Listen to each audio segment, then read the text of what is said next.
baju ini yang saya kenakan itu bisa dijahit di tailor manapun. Oke. Namun untuk bisa mengenakan jubah toga ini, tentu bagi saya ya, itu bukanlah sebuah perjuangan yang singkat.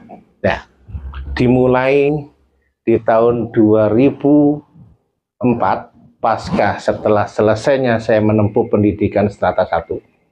Nah, kemudian kami memasuki jenjang untuk magang selama 2 tahun.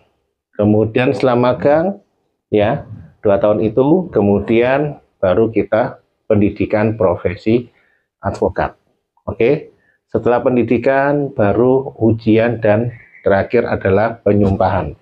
Nah, penyumpahan sebagaimana seorang advokat berdasarkan Undang-Undang 18 tahun 2003. Nah, berikut itu adalah sumpah saya yang dari Mahkamah Agung dan Pengadilan Tinggi. Nah, seperti itu.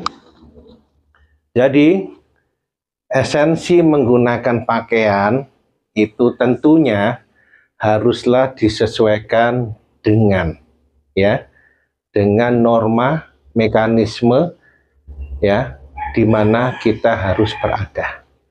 Nah, walaupun saya kenakan ini bukan di ruang persidangan, namun ini adalah tempat kerja kami.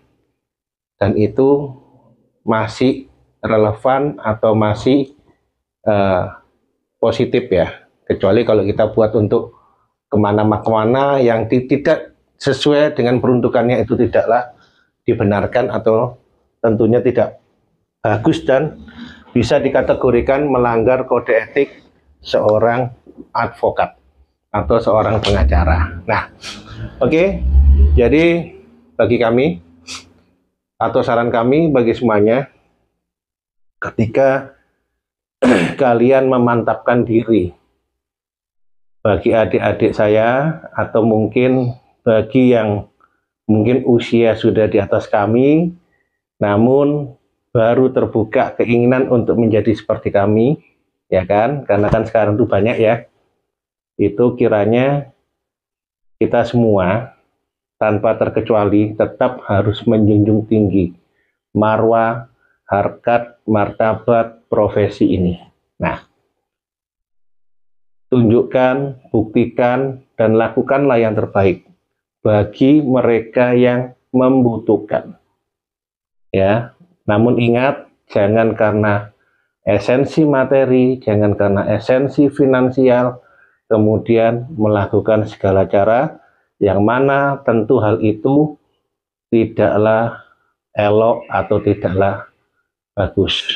Nah, karena semua ini pastinya akan menghadapi fase yang dinamakan seleksi alam.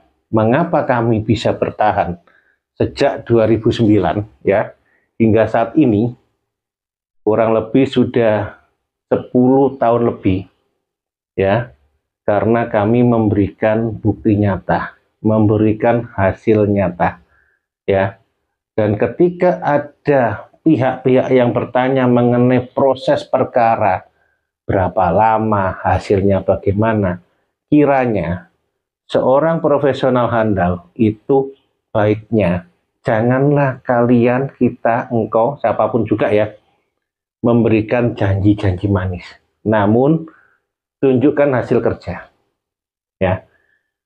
Niscaya ketika hasil kerja itu sudah kita lakukan, disitulah pasti akan ada yang namanya apa? Kepuasan. Kepuasan dari kolega, kepuasan dari klien, disitulah yang akan membuahkan hasil atau kenikmatan dalam kehidupan. Nah, hal ini tidak hanya berlaku di dunia kami ya, itu semua sisi pekerjaan. Oke, thank you Hendro Kusumo Lawyer menyapa kalian di kesempatan kali ini. See you.